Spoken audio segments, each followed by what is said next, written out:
this question, John Drake, it dropped in during your segment, but I'd also be interested in hearing what our fellow panelists think as well.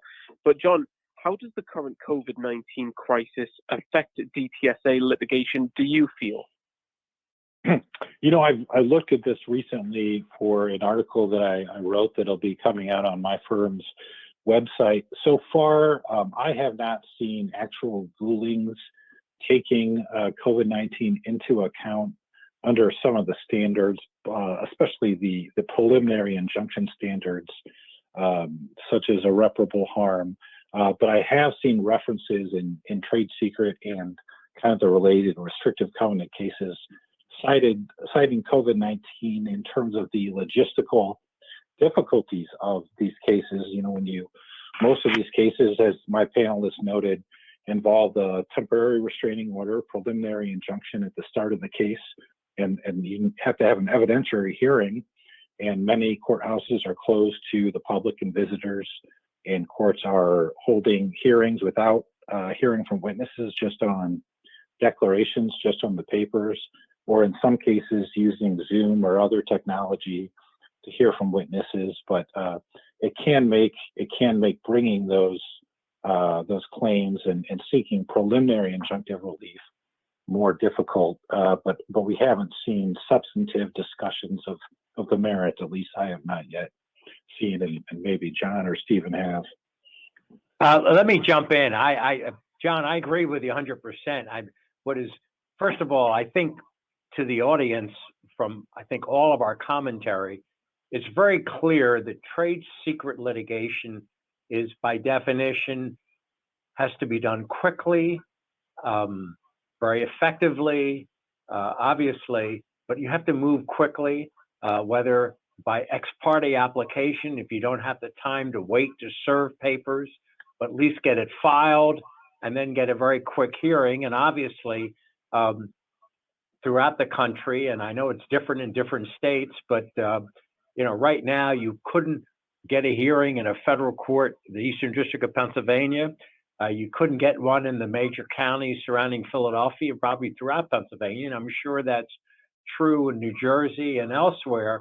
So it's really, I think, had a tremendous negative impact. Now, obviously, and hopefully, at some point, this crisis will abate and the courts will start opening up in a full-time basis so that you can move quickly and get relief. But right now, as John indicated, he's absolutely right. It's just been very, very difficult. So I think that's had tremendous impact. And then the question is, how long until all these courthouses open up for full business? Thank you so much. I think John Drake and Steve's responses are spot on. And it's an interesting question. The two things that occur to me are, somebody someday soon might make an argument that says, hey, you really have to give me CEGR because I can't do the other things that we need to do. Imagine if the theft was somebody going back to China. That's not a place where a lot of people want to be now. So I haven't seen that argument made. I just kind of invented it right now in response to the question, but it occurs to me that something like that might happen. The other thing is that it might be an argument that you would use for an injunction, because what you're saying is we got to keep things in place until we can get more in the litigation, because we can't do everything that we want to do now. You just have to figure out a way to present your case and probably have a telephonic argument of some kind.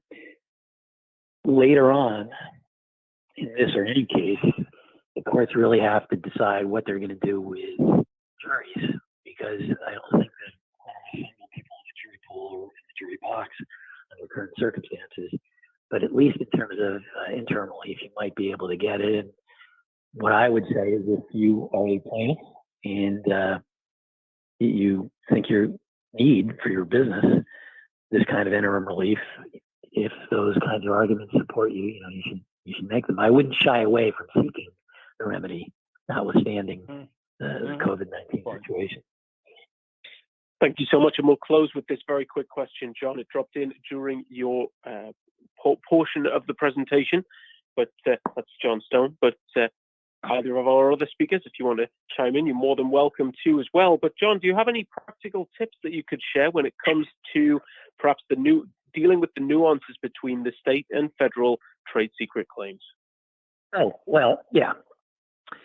The federal statute does not exclude claims under the state law. So what you want to do is, if you're a plaintiff, is sue under both to the extent they help you. And you just want to maximize your opportunity to obtain relief. Not to get too technical about jurisdiction, but if you otherwise have federal jurisdiction, which you would if you have a claim under the federal statute, you can bring your state claims as well. The court hears both. So you file a claim that alleges claims under both the federal statute and state law, and then you maximize your opportunity. And then, we discussed a little bit the interplay between state law, that notwithstanding the fact that there was a federal statute, federal courts are looking to state law to inform how the statute would be applied. So you, if you're a defendant, might, I suppose, be able to influence a judge to say, yeah, I know that's kind of sort of what the federal statute hints at. That's not the way we do trade secret law. Let's look at our cases, and maybe a judge will be influenced by that. So both sides should be mindful of state law even when they proceed under the federal statute. Can I just jump in for a second? And I agree with everything we just said.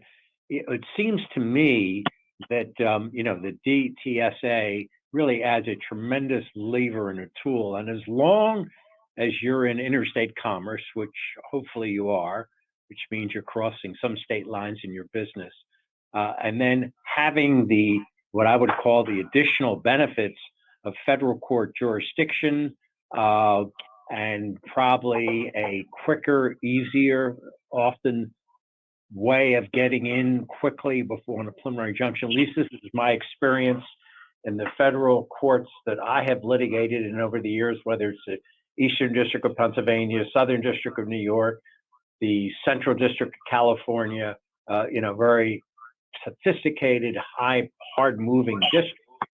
Then I think this DTSA really gives us a great platform, obviously as the plaintiff moving party. On the other side, I think it makes it tougher on the defense side, but that one goes with the other.